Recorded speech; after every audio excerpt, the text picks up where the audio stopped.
ইমামের বেতন কম হলে এলাকাবাসী গুনাহগার হবে কিনা? কঠিন প্রশ্ন রে বাবা রে। ইমামের বেতন কম মানে কি? মানে বেতন কম এটার মানে কি? এটাই তো বুঝি নাই আমি। আমাদের দেশে একটা সমস্যা আছে। সমস্যা কি জানেন? যারা ইমামতি করে, আপনি যখন তাকে বলবেন ভাই আপনি তো ইমামতি করেন, বেতন কত পান? কয় না আমি তো চাকরি করি না, আমি খেদমত করি।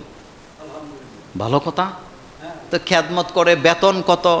কয় না বেতন না, তারা আমাকে হাদিয়া দেয়। কয় কত? কয় দেয় 10,000। আচ্ছা উনি চাকরি করে না খেদমত করে?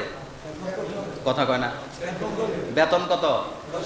তাহলে বোঝা গেল উনি খেদমত করতেছে। খেদমতের তো কোনো বেতন হয় না, এটা হাদিয়া। ভালো, কিন্তু পাশের মসজিদ থেকে ওনাকে আবার অফার দিল 18,000 টাকা দেওয়া হবে। উনি এখন কই? কথা কয় না, উনি এখন জুমুর আছে না, ওই 18,000-এ চলে গেছে।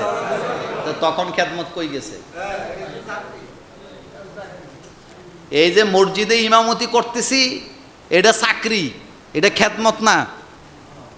খেদমত করছে বেলাল রাদিয়াল্লাহু তাআলা আনহুরা। আমাদের মধ্যে খেদমত হয় না। আমার বেতন যদি কম দেয় আমি আরেকখানে চলে যাই, তো এটা খেদমত হইল? এটা একটা কথা।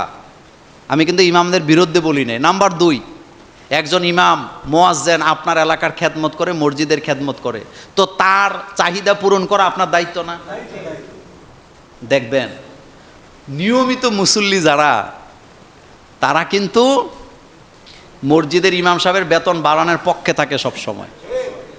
যারা মাঝে মধ্যে নামাজে আইয়ে, যারা মাঝে মধ্যে নামাজে আসে কিন্তু কমিটিতে তার নাম আছে, এই লোকগুলা মসজিদের ইমামের বেতন বাড়ানোর কথা শুনলে হাতের মাথা গরম হয়ে যায়। কথাটা কি সত্য না মিথ্যা? কারণ যারা 5 ওয়াক্ত নামাজ পড়ে তাদের ভালোবাসাটা ইমামের জন্য নিখুঁত। তারা বুঝে যে ইমামের চাহিদা তো আছেই। এক লিটার তেলের দাম কত? 1 কেজি আলুর দাম কত? পেঁয়াজের দাম কত? চাউলের দাম কত? তা আপনি তাকে চাহিদা পূরণ, আর সে যে সারাটা দিন আপনাকে দিচ্ছে, তা আপনাদের কি দায়িত্ব নাই তার সংসারটা চালাবার? হযরতে ওমর, আবু বকর, তারা যে খেলাফতের দায়িত্ব পালন করছে, মাসিক বেতন নেয় নাই? কথা কন না কেন? তা আমাদের ইমাম সাহেব নিলে সমস্যা কি? এটা তো ইমামতি 2 প্রকার। বলেন ইমামতি কয় প্রকার? সোগরা, কোবরা। বলেন, এটা হলো ছোট ইমামতি।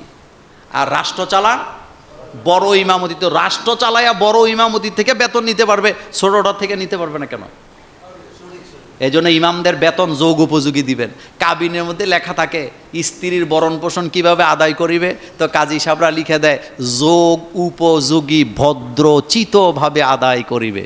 তো একটা কাবিন নামায় যদি এই কথা লেখা থাকতে পারে, আর একজন ইমাম পুরা মহল্লার দায়িত্ব পালন করে, আজান দেয়, নামাজ পড়ায়, মসজিদ পরিষ্কার রাখে, একজন মুয়াজ্জিন ইমাম, আপনি তার বেতন বাড়ানোর দরকার আছে নি? বাড়ায় দিবেন। হুজুরদেরকে দিলে কমে না, এটা মনে রাখবেন। কারণ এটা আল্লাহর রাস্তায় আপনি দিতেছেন। কার রাস্তায় দিতেছেন? আল্লাহ পাকের রাস্তায় দিচ্ছেন। সেজন্যে তার যেন চাহিদা পূরণ হয়।